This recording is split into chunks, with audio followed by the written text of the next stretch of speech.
ಇಲ್ಲಿ ನಾ ಮೊನ್ನೆ ಸೂತ್ರಗಳು ಬಿಡಿಸಿ ನೋಡ್ರಿ, ಎಷ್ಟು ಮೇನ್ 3 ಸೂತ್ರಗಳು. ಆ 3 ಸೂತ್ರಗಳು ನಿಮ್ಗೆ ಗೊತ್ತಿರಬೇಕು.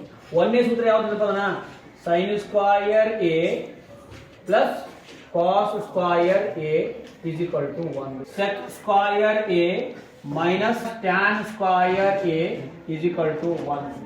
ಮೂರನೇದು cosec square A minus cot square A is equal to. ನೋಡಿ ನಾನು ಕೊಟ್ಟಿರೋ ಪ್ರಶ್ನೆ ಸ್ವಲ್ಪ ಕೇಳಿ. ಕೊಟ್ಟಿರೋ ಪ್ರಶ್ನೆ ಏನದ 9 sec square A minus 9 tan square A. ಓಕೆನಾ?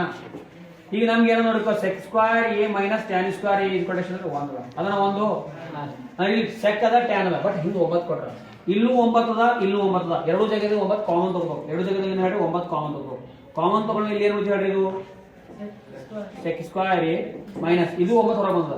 ಇಲ್ಲಿ ಉಳಿದ ನೋಡ್ರಿ ಟ್ಯಾನ್ ಸ್ಕ್ವಯರ್ ಎ. ರೈಟಾ? Sec square A minus tan square A easy ಕೊಟ್ಟೆ ನೋಡ್ರಿ 9 ಹಂಗೆ ಬರ್ಕೋಬೇಕು. ಇದ್ರ ಬೆಲೆ ಎಷ್ಟು ಹೇಳ್ರಿ ನೋಡ್ಕೋ, sec square A minus tan square ಬೆಲೆ 1. ಇದು ಪೂರ್ತಿ ಬ್ರಾಕೆಟ್ ಬೆಲೆ ಇಂಟು 1 ಅಂತ. 9 ಎಷ್ಟು ಹೇಳ್ರಿ? ಸೊ ಸರಿಯಾದ ಉತ್ತರ ಯಾವ್ದು ಪಿ.